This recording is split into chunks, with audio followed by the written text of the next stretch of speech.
Good morning, this is Michael Youngblood. Welcome to the Plano Monarch Castle.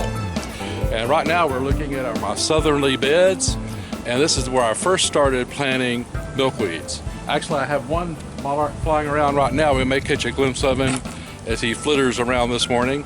But this is initially where I started. These are obedient plants. This is the Texas native plant, and it's one of the plants I started off with here. And I also had these blue mist flowers. I had two plants originally, and that's when I noticed the monarchs coming by. And so I wondered at that point, 2014 I believe it was, that what should I do for the monarchs? And that's when I got the butterfly plants. So basically these obedient plants are kind of an invasive species, and when you start off in the springtime, they're like everywhere, so basically you just pull up the ones you don't want. And I had them over on the other side. I would call that the south annex, and I'll show you that in a minute. But that's basically my germination station. I discovered a few milkweeds coming up from over there and decided to pull up all the obedient plants, and then they just went crazy. I have so many milkweeds over there that I needed to thin them out, and I decided instead of thinning them out, I would give them away. So far I've given away 32 plants and milkweeds, and I've decided to try to do some more, as many as I can, to help other people get started. But this is the southerly spot. I know you can't see the milkweeds yet. I'm going to show that to you here in a second where they are. They're actually behind the obedient plants. The obedient plants, as they get tall, fall down and kind of provide a little protection there, which I kind of like actually, because I have mowers that come, and that way it protects the caterpillars from the lawnmowers. So behind the obedient plants, these are actually where my milkweeds are.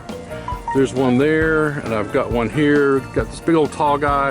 This guy came from root from last year, so he had a head start, and this guy did too, I think. But the smaller ones that I've transplanted, you can see, are down here, are smaller.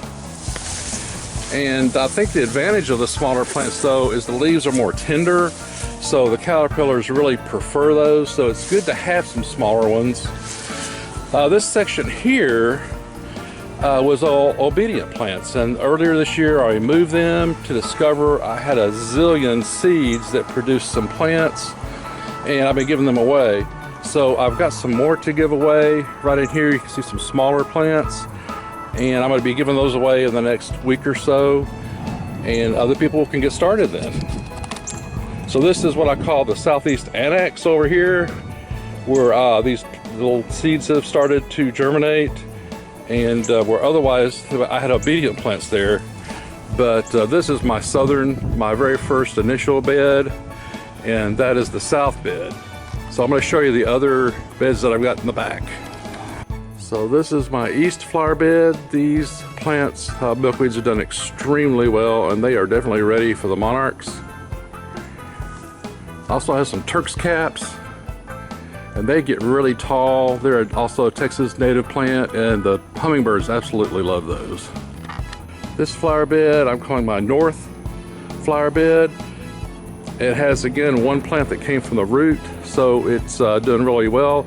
The other ones that came from seed are a little smaller, but again more tender, so that's a good thing.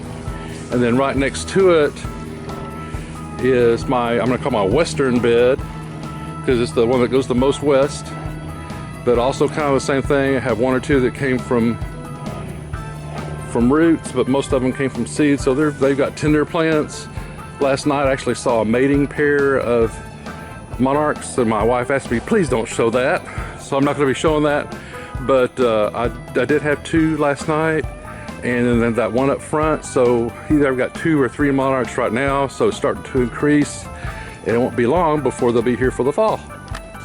So in my next segment, I'm going to show you how I dig up my milkweeds for my neighbors to use in their flower beds to attract the monarchs, and hopefully get them started and going. It is hot here, so I try to make sure that my neighbors can pick them up in a reasonable amount of time, so the plants aren't sitting out on the porch for a prolonged period. But so far I've given away 32 plants. I've got several people that want some more milkweeds, so we'll see how that goes, and I'll keep you updated. Thanks and have a great day.